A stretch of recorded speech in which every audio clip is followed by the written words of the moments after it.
Hello everyone and welcome to Smells Like Teen Angst. I'm Sarah and today we are going to talk about the Disney live action The Little Mermaid.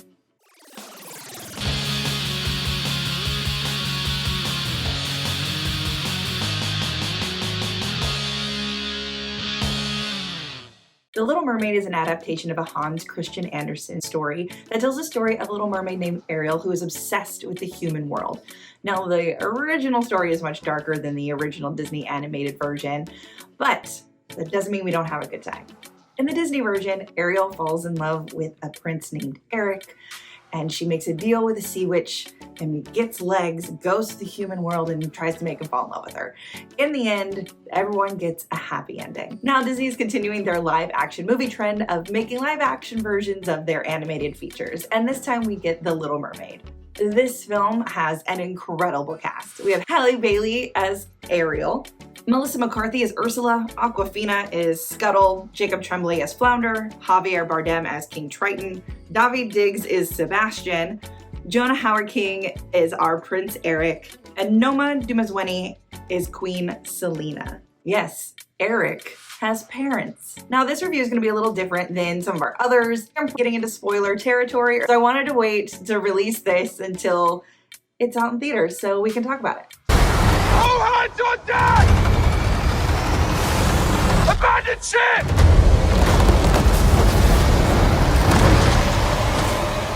First, I appreciate they kept this movie scary. I remember in the animated movie, the entire shark sequence terrified me as a child. And now in this live action, we know that Disney keeps trying to make these animals very realistic. And so you get a very realistic shark attack in this movie that is really scary because it's dark and murky and looks like the water would look in real life, which I love and don't like at the same time for all different reasons. Also, Ursula's cave is literally in the mouth of like a dinosaur. So it's even scarier than the animated version. And she kept the eels, and the eels are terrifying. They have the one glowing eye. Great job. Still actually a scary cartoon and a scary story.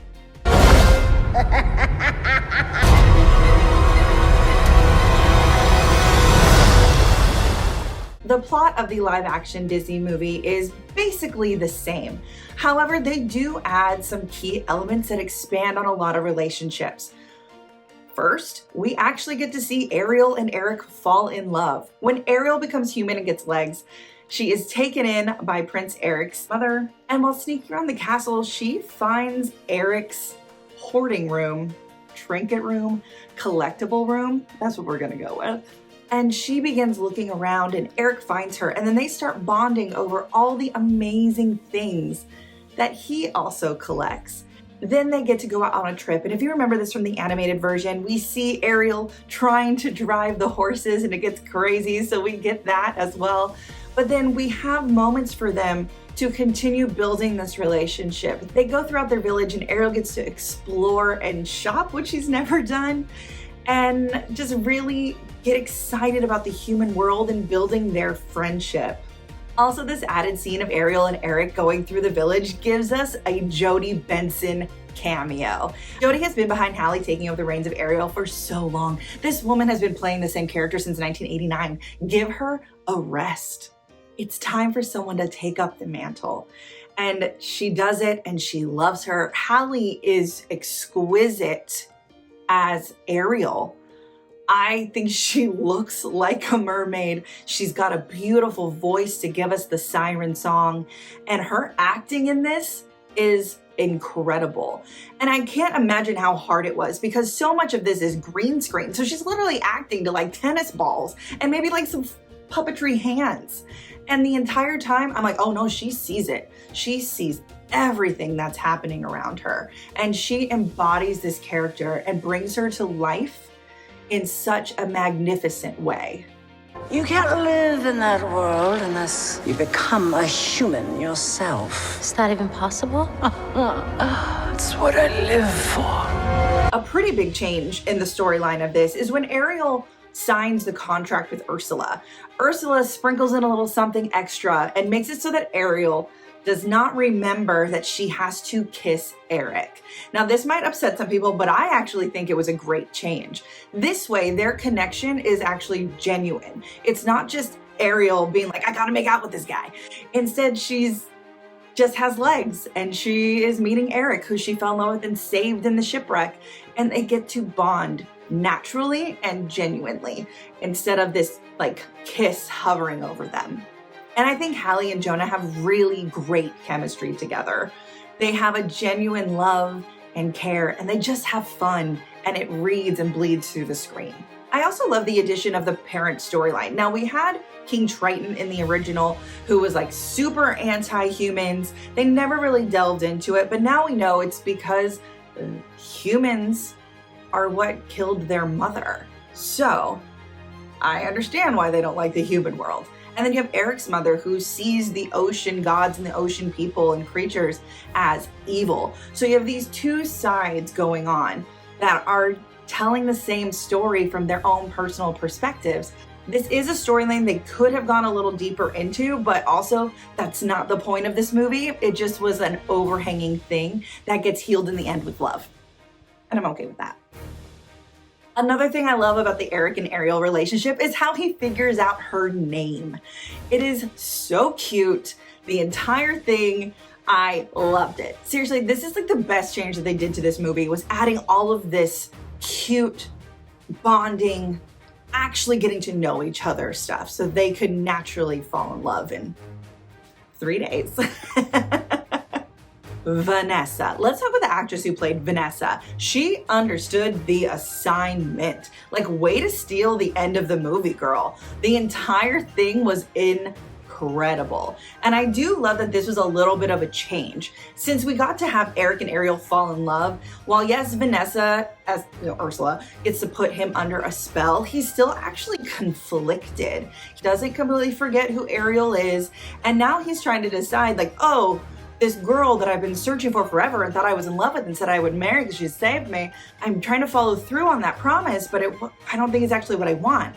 Instead, he's actually in love with Ariel. So I love that little tiny change. It's great. There are a handful of changes to the ending of this movie, and I actually think they're for the better. They add darker stakes. They make Ariel the hero of her own story, and I love it. In the original Disney animated movie, Triton gets turned into like one of those like weird little sea creatures, right? It's like weird seaweed creatures. In this, Bro gets dusted like a vampire in Buffy. And I was like, oh, we gonna kill him. We killed him. I thought that was great. Not to say anything else. And then when it comes to saving herself, Ariel is the one who drives the boat into Ursula's heart. It's a little bit of a redemption arc. You can't live in that world unless you become a human yourself. I don't know. Life's full of tough choices, isn't it? Now let's talk Melissa McCarthy. When they cast her as Ursula, I honestly was really hesitant, because as much as I enjoy Melissa, she and her comedy are very distinct, and I just didn't see that for this character. But then when Melissa doesn't do comedy, she's also incredible. So I was really curious to see what she was gonna do with this.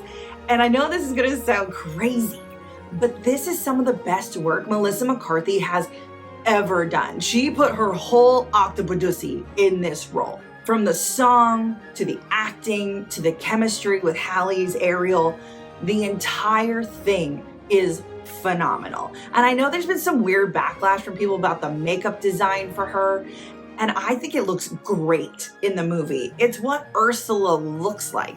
It's a take on Divine, who Ursula is based on. I do love the additions to her design, that she's got the bioluminescence. It's so cool. I feel like that brings us to the music. The music in the live action Little Mermaid, we get all the iconic songs that we know and love, and there are a handful of changes, which I know everyone was also up in arms about, but unless you're really looking for it, you don't really notice it. Poor Unfortunate Souls, we do lose a line here or there, which really doesn't matter, and it's also changed because they changed that storyline a little bit. Halle's Part of Your World, they have been pushing this song forever. When they allow her to sing, She is incredible. And then the other part is my own personal preference. I do not love speak singing. I think speak singing needs to be earned and deserved and not just there the whole time. So my only issue comes from who produced her, because I don't love her constantly speak singing, because when they let her sing, she sounds amazing. But then let's talk about Under the Sea. This is actually the one I have the most issue with, because they turn Under the Sea into a solo number almost, with Ariel just like chiming in. It's one of my favorite sequences in the animated movie, with it being a giant choir, the whole sea is involved, everyone's singing along with Sebastian. And I understand that this is probably because of the whole realism thing that Disney's trying to do with these movies. We already have a talking crab. This is the one time we could have broken that, and we could have had all the fish involved, the starfish involved. We could have had some really fun moments. And instead, this is the number that actually left me very underwhelmed. That said, Daveed Diggs' Sebastian is freaking hilarious, and he kills it. He delivers some of Sebastian's lines that are like iconic in such an easy way that is familiar and new. And I just loved him in this role. There are 3 additional songs. One is like an inner monologue song from Ariel when she gets to the land and she's trying to learn how to walk and she hitches a ride to the castle. And I think that's great. It's a fun way to give us what she's thinking and feeling. And it's not like a standout song, but it's not, not every musical song has to be. It's a song that progresses the story along. Eric gets a new solo number, which I actually think the song is great, but I hate the blocking. The blocking is atrocious. Why can't we just let this boy stand there and sing his song about his feelings? Instead, he's running all over the mountains and then somehow ends up in a boat and soaking wet. It's very strange, and I think it fully takes away from the song. And then they give Scuttle this Scuttlebutt song, which is like a song I think kids are gonna love and annoy their parents with, but as an adult, it just sounded like Lin-Manuel and Lil Dicky wrote a really bad song together. Let's talk about Kiss the Girl. Everyone was freaking out about Kiss the Girl getting changed. It's literally one line in the very beginning. And the rest of it, it's not even like Newsies. When they changed the Newsies musical, the music's completely different. This is literally one line. So let's freaking breathe. To end my thoughts on the music, I was really kind of hoping they were going to add something from the stage musical. I would have loved to hear If Only, but we didn't get that, and I don't understand why. It was like the perfect moment to combine the two together, but whatever. Moving on. You broke the rules. You went to the above world. A man was drowning. I had to save him. This obsession with humans has to stop. I just want to know more about them. So let's talk about the world building a little bit. I think what the ocean looks like underneath and the castle is a little underwhelming, but I think the mermaid designs are incredible. All the daughters of Triton look stunning. They're regal, they're beautiful, they look powerful, and they're obviously off taking care of their own seas. So the only thing there that disappoints me is I really wish we had a Daughters of Triton song, because I don't understand why these women of the UN can't also be musical masters. We could have both. So to wrap up this already overly long video, I'm just gonna talk about the handful of things I didn't like. One, and it's a big one, all of Ariel's costuming. Ariel's a mermaid, gorgeous. Ariel on land, I'm pretty sure this is the first live action movie that the princess doesn't get a single one of her iconic dresses. Instead, they put her in this like cornflower blue dress and a pink bandana. And then later when she changes, we don't get the pink dress, we don't get the iconic like blue corset dress, and we don't even get her hideous wedding gown. They could have updated that bad boy and given me something incredible, but instead we get like a pink rags dress. I also don't understand why we didn't get Les Poissons. That is one of the best numbers in the animated series. And the fact that we had terrifying Sebastian. I'm sorry, these live action like actual sea creatures are horrifying. It is what it is. Live action terrifying Sebastian was like wandering around the castle in the kingdom, and he made like jokes and nods to the song, but I want the actual song. Maybe because it's so real now, it would have been brutal. And that's why they chose not to do it. Maybe it's on the cutting room floor. Maybe they did it, and I'll get it later. So while the live action Little Mermaid is not perfect, Nothing will ever be perfect. I absolutely loved it. I can't even explain. I went in expecting to judge this so hard, to really not like it, because this is one of my favorite animated movies of all time. And it completely won me over. 100%. So go see this movie, enjoy it, and just have fun.